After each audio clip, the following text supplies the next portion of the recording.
The judge reads the custody order in a voice that does not waver.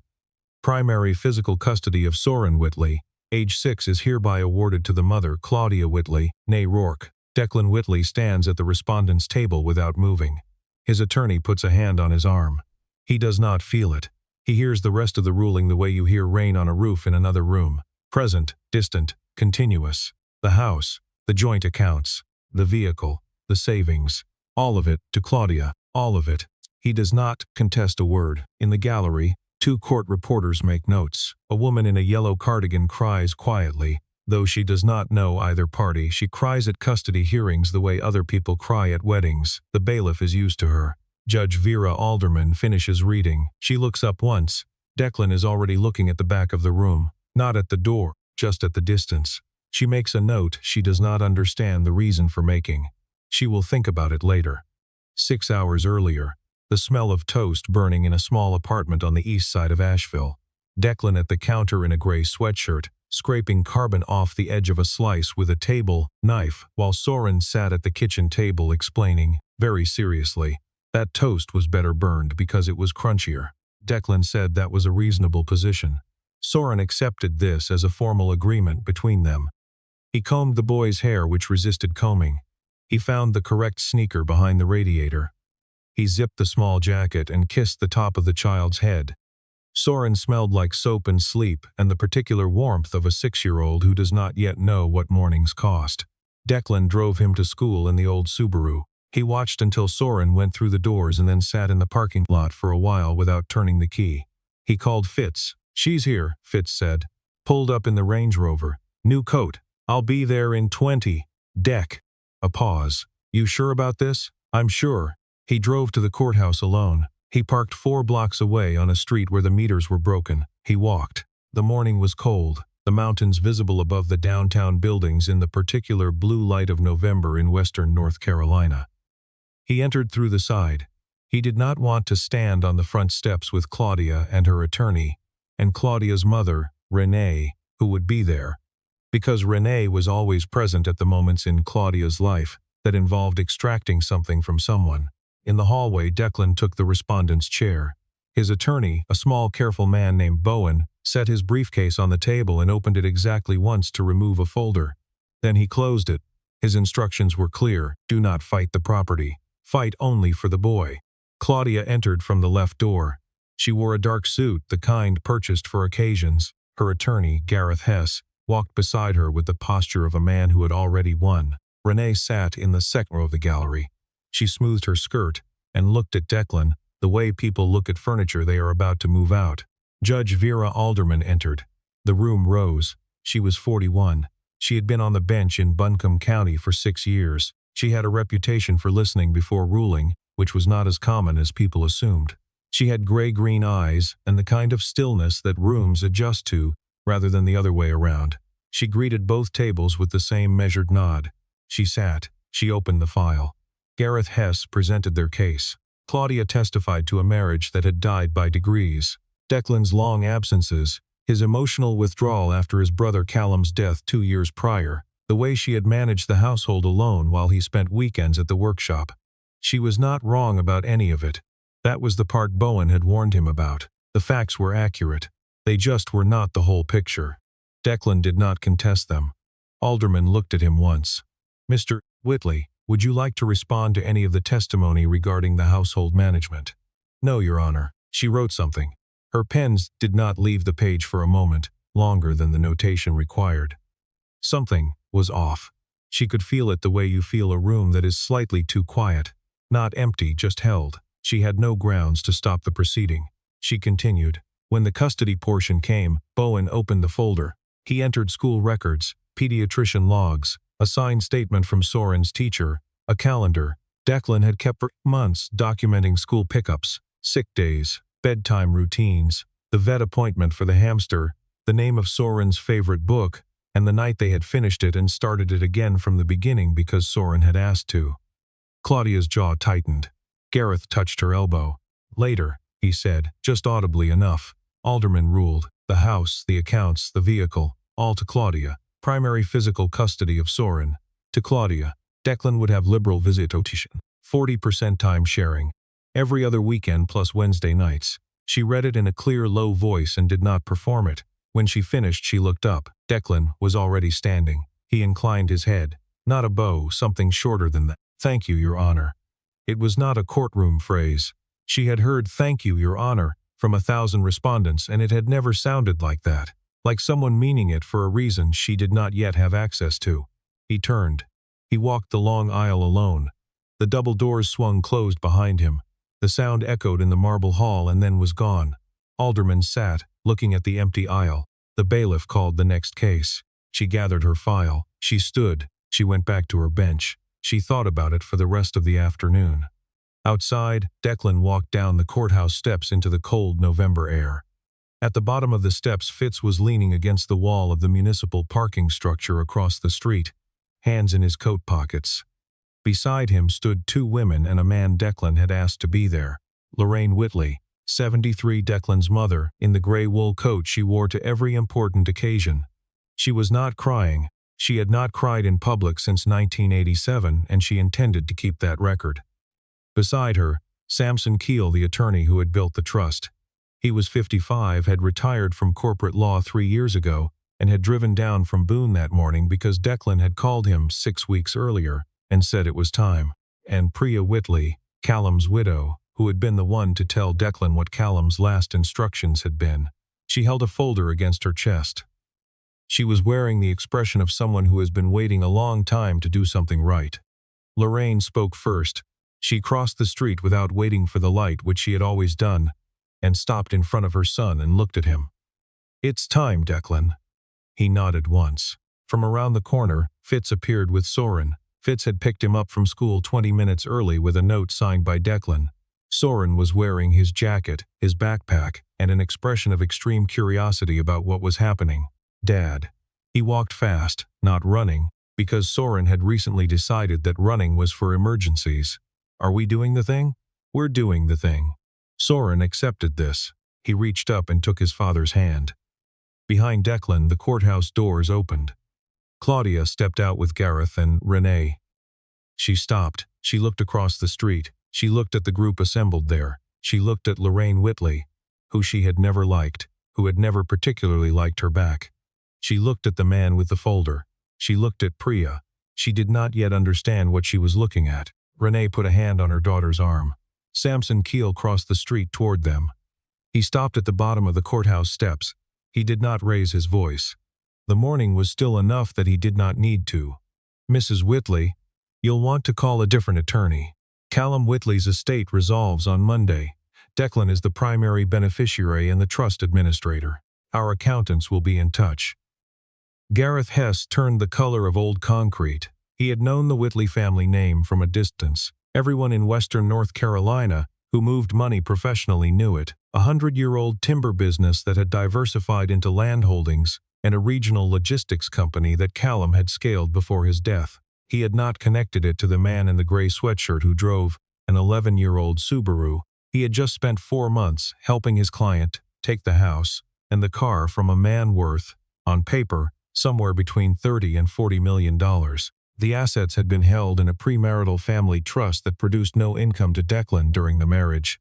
He had declined distributions for 2 years, grieving quietly, and refusing to touch money that felt like it belonged to Callum still. Under North Carolina law, it did not require disclosure. He had not hidden anything. He had simply not corrected the story other people were writing about him.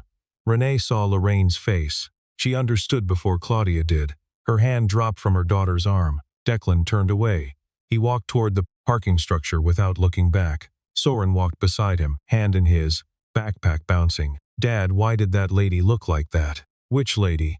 "The one with the coat. She looked like she swallowed a thing." "I don't know, bud." Soren considered this.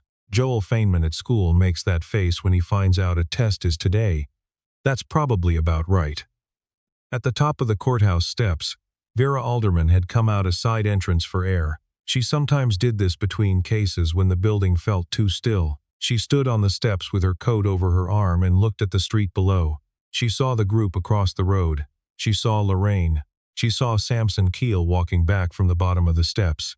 She saw Claudia's face and understood the shape of what had happened, the way you understand a sentence the second time you read it. Declan passed near the base of the steps where she stood. He paused. He looked up. "You ran a fair court," he said. "I want you to know that." He kept walking. She watched him go. She watched him cross the street and load his son into the passenger seat of a vehicle that absolutely should have been traded in. She watched until the Subaru turned the corner and was gone. She stood there for a moment. She went back inside. By the following Thursday, the Asheville Citizen-Times ran a piece below the fold, not front page. Declan had asked Priya to speak to their media contact and ask for restraint. He had gotten restraint. A small article, "Whitley Family Trust resolves after 2-year delay." A photograph of Callum from a company event 3 years prior. A single line about Declan as the new trust administrator. Vera read it over her morning coffee. She set the cup down and looked at the photograph for a long time. She had ruled correctly. She had ruled on the record she was given. That was not a question. The question she kept returning to was different. It was smaller and more personal, and she did not examine it directly. She went to court.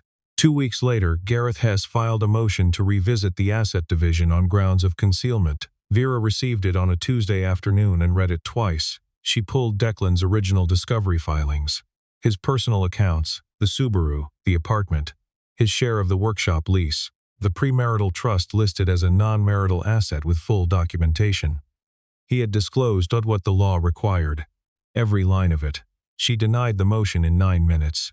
In the meantime, across town in a law office on Charlotte Street, Samson Keel was having a conversation with a county investigator about something Priya had brought to his attention 6 weeks earlier. Gareth Hess had not simply been Claudia's attorney. He had introduced Claudia to Declan.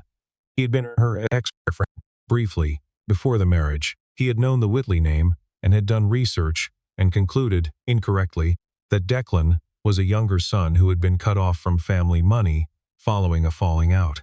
He had assumed the trust was inaccessible and had coached Claudia through a strategy built on that assumption. He had also, in month 3 of the marriage, helped Claudia move $60,000 from a joint account into a personal account in her name using Declan's electronic signature on a transfer authorization. A signature that had been digitally duplicated from a tax document without Declan's knowledge. This was not the kind of thing that stayed a secret once an accountant with a mandate started looking. 3 weeks after Vera denied the first motion, a second motion arrived on her desk, filed by Samson Keel. It was not a defense, it was a complaint. It listed 2 instances of fraudulent signature on financial documents, documented transfer of marital funds under false authorization, and a request for criminal referral to the DA. She set a hearing for 2 weeks out. That night, at her kitchen table, she thought about the way Declan had looked up from the base of the courthouse steps, not with anger, not with the particular satisfaction of someone who knows they are about to win, just with something quiet and direct. You ran a fair court. She had. She still had. That was not what kept her awake. She went to bed. She lay in the dark and listened to the city outside her window and told herself she was thinking about the case. She was not. She got up, she drank a glass of water, she went back to bed, she slept after a while. The hearing was a Tuesday. Declan came back to Asheville for it. He brought Soren to school himself that morning, early, and watched the boy walk through the glass doors with the slightly formal walk he had developed recently. Shoulders back, chin level, the walk of someone practicing being older. Declan sat alone in the courtroom waiting for the proceeding to start. Vera entered. The room rose. She did not look at him more than the proceeding required. There was one moment, when the handwriting expert finished testifying, and the documents were entered into evidence. When she asked Declan to confirm that the signature on the fraudulent transfer was not his, he said it was not. She wrote something for a half-second. Before she moved to the next item, she looked at him. He was already looking at her. She continued. At lunch, Declan sat on a bench outside the courthouse in the November cold with a cup of coffee he had bought from a cart on the corner. He did not eat. He sent Fitz a message. "How's the shop?" Fitz sent back a photograph of a carburetor. Declan sent back a thumbs up. He drank the coffee. He went back inside. Vera ate a salad at her desk.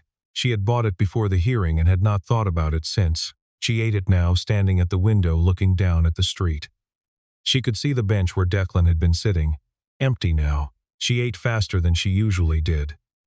The afternoon session. Vera delivered her ruling without elaboration. There was sufficient evidence of financial fraud within the marriage. The matter would be referred to the district attorney's office for criminal review.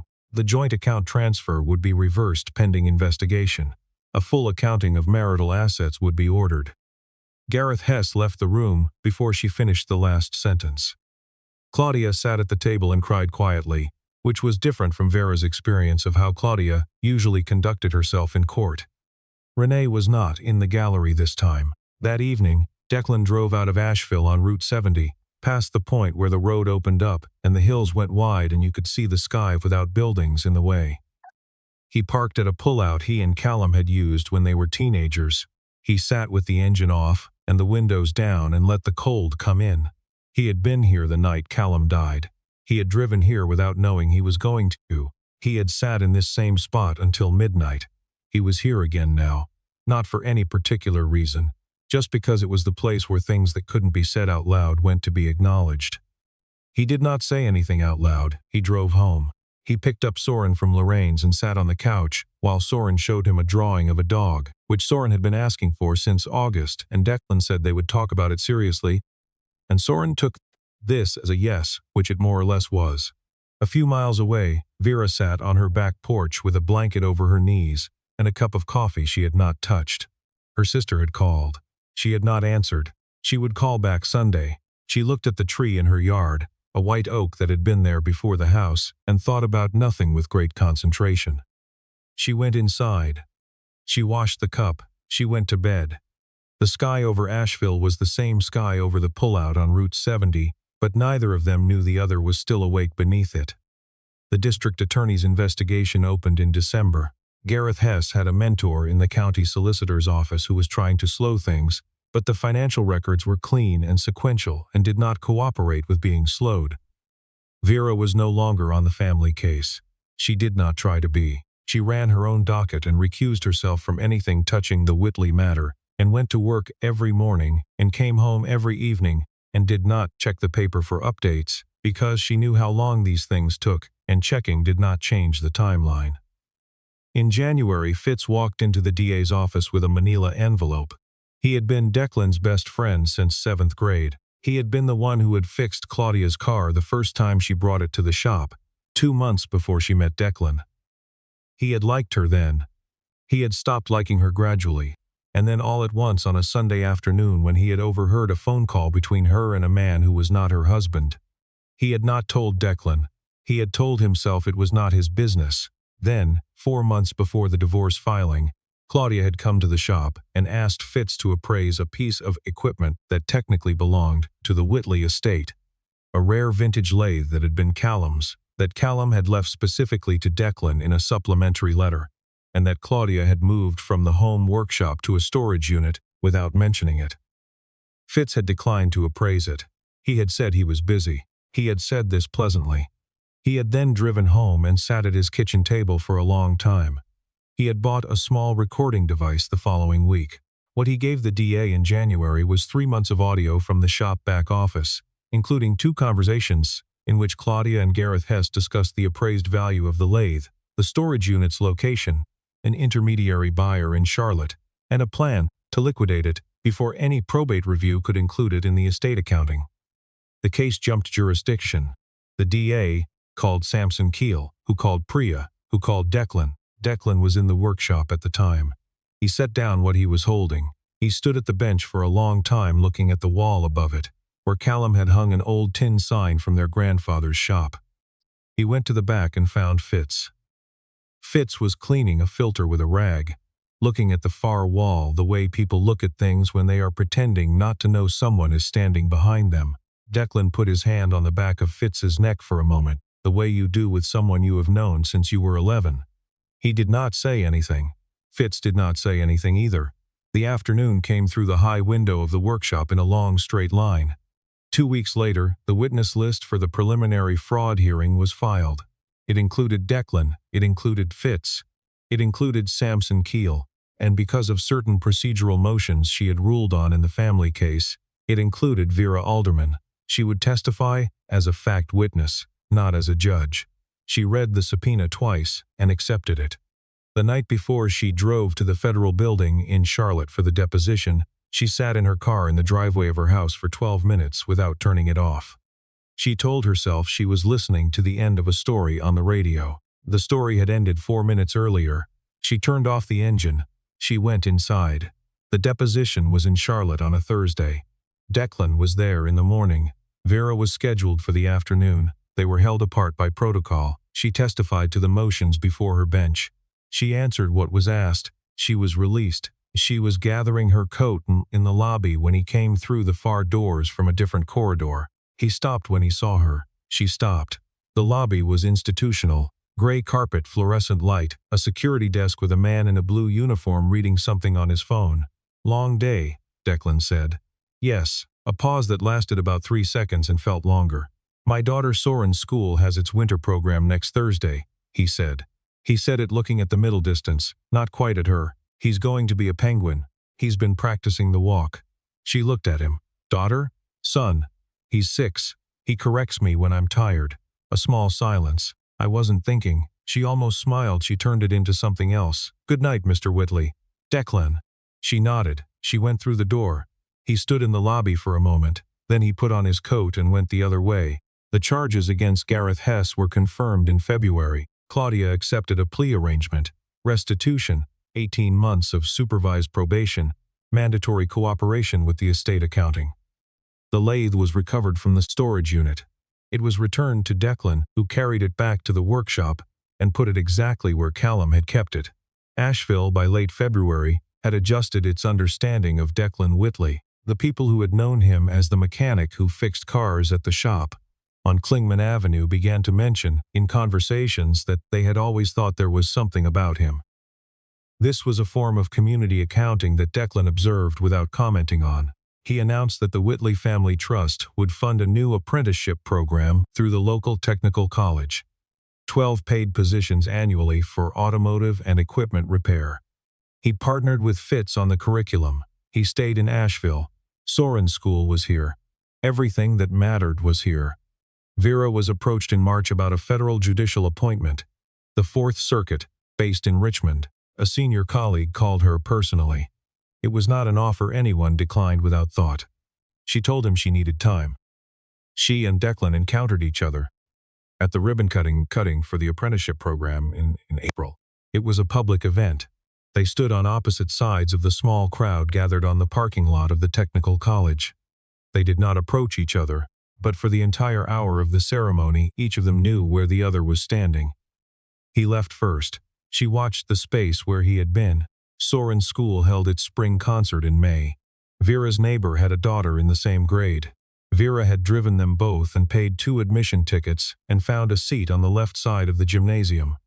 Declan and Soren arrived after the lights had dimmed and found 2 seats on the right side. She did not see him until the program started. Soren, as it turned out, was the narrator for 2 scenes. He stood at a small microphone that was approximately at ear height and read his lines with the careful precision of someone who had rehearsed them many times and wanted this effort to be known. He glanced once at the audience between lines and found his father's face, and proceeded. The audience laughed at the parts that were meant to be funny, and were quiet at the parts that were meant to be quiet, and applauded at the end without being asked. In the bright lobby afterward, Vera was pulling on her jacket when Soren found her. He was 6. He had no concept of navigating a crowd with reserve. "You're the judge," he said. She crouched. "I am. I'm Soren." He extended his hand. She shook it. "Dad said you ran a good court." She looked up. Declan was standing a few feet away with his coat under his arm. He looked like I was considering whether to walk over or wait to be beckoned. He walked over. "Soren," he said. "Let her stand up." "I don't mind," Vera said. She stood. The crowd moved around them. Other parents pretended not to watch. "You were good tonight," Vera told Soren. "I practiced," Soren said. "A lot, I could tell." Declan looked at her. "Judge Alderman, Vera is fine. A beat. When the civil case is completely closed." He nodded. He did not push. "I'll see you around," he said instead. He gathered Soren's hand. They went toward the door. She watched the back of his coat through the crowd until he was gone, and the crowd closed over where he had been. In June, the final appeal in the civil case was resolved. The Hess conviction stood. The Claudia plea was confirmed. The Whitley file was closed. Declan sent a letter, handwritten, not a text. He and Soren would be at the Tupelo Honey Cafe on College Street on Saturday morning at 9. He did not write, "Please come." He wrote, "No pressure." The next line was blank. Then, "Soren requests your attendance specifically and has authorized me to say that." She came. Soren was already in a booth with a menu held up in front of his face like a newspaper. He lowered it when she arrived and said, very formally, "I'm glad you came." She said she was glad to be there. They had waffles. Soren had opinions about waffles. He had opinions about everything. About the correct direction to cut them, about the syrup-to-butter ratio, about whether strawberries were acceptable as a topping.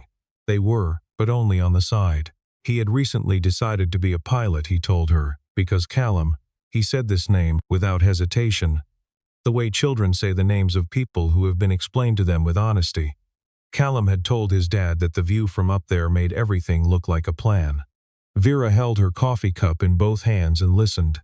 Declan said almost nothing. He watched his son talk. Once when Soren made a declaration about aerodynamics that was approximately 30% accurate, Declan caught Vera's eye across the table, and she pressed her lips together to keep from laughing, and he looked away before he did the same. After breakfast on the sidewalk outside, Soren took Vera's hand without asking. She looked down at him. He was already looking at the street. "Can we come back here?" he asked. "I think so," she said.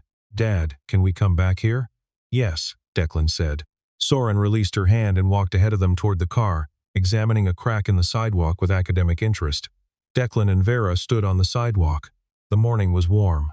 A dogwood on the corner had gone full and white. "They offered me the Fourth Circuit seat," she said. "I'd be based in Richmond." He looked at the dogwood. "That's a significant appointment." "Yes." She paused. "I haven't answered them." He didn't say, "Don't go." He said, "Whatever you decide, it makes sense." She turned and looked at him. The sun was on his face and he did not seem aware of it. "I think I'm going to decline," she said. He didn't ask why. He looked at her for a moment. He understood why, she could tell. He simply did not say it out loud, which was its own kind of answer. He held her jacket for her when she reached for it. He did not make a ceremony of it. He just held it. "Good morning, Vera," he said. He said her name without a title in front of it, and it landed differently than she had expected.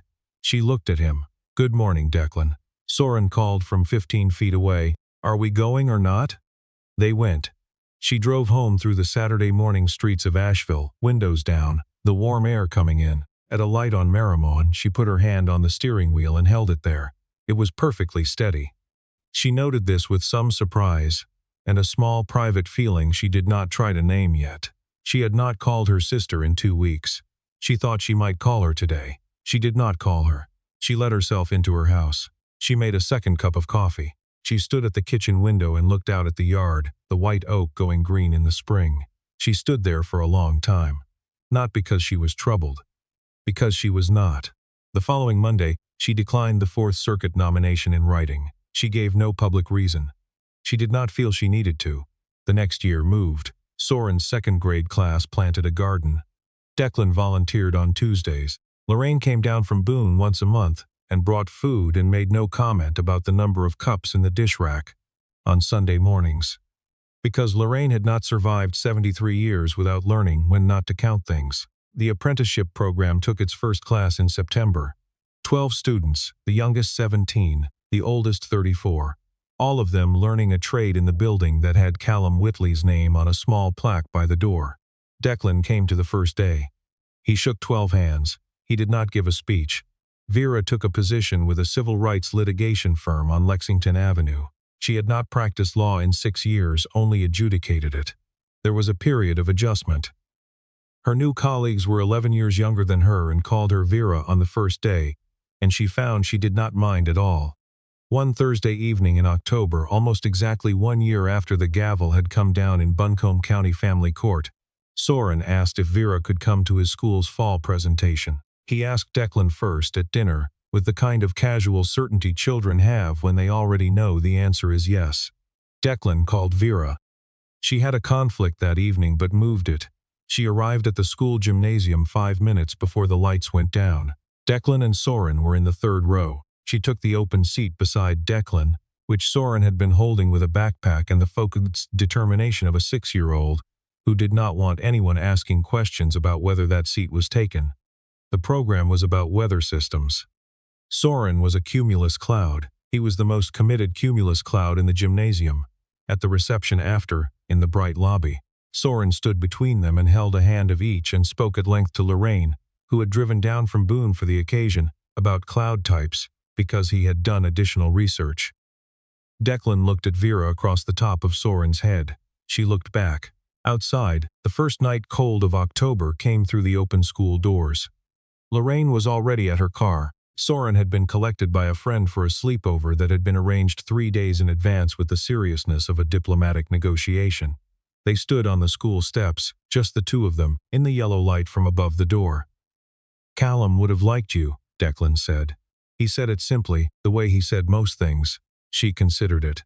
"I think I would have liked him too." The street below was quiet, a few cars. The dogwoods along the curb were bare now, just dark branches against the lamplight. He reached over and tucked a strand of hair that the wind had moved. He did it without thinking, or if he thought about it and did it anyway, which was a different thing. She did not step back. They stood there. Nothing decisive happened. With him, she was beginning to understand, nothing decisive ever happened in the way she had previously expected decisive things to happen. Things simply accumulated, slowly, honestly, in plain sight, until they were undeniable. The wind moved through the bare dogwoods. Down the street, Fitz's truck was parked at the corner, which was where it always seemed to be, and Fitz himself was leaning against it with a cup of coffee, and when he caught Declan's eye he lifted the cup once and looked away, because Fitz knew how to not watch something while watching it. Vera laughed quietly at this. Declan looked at her. "What?" "Nothing," she said. "Your friend." He looked down the street. He smiled. It was the kind of smile that took over a person's face without their full cooperation.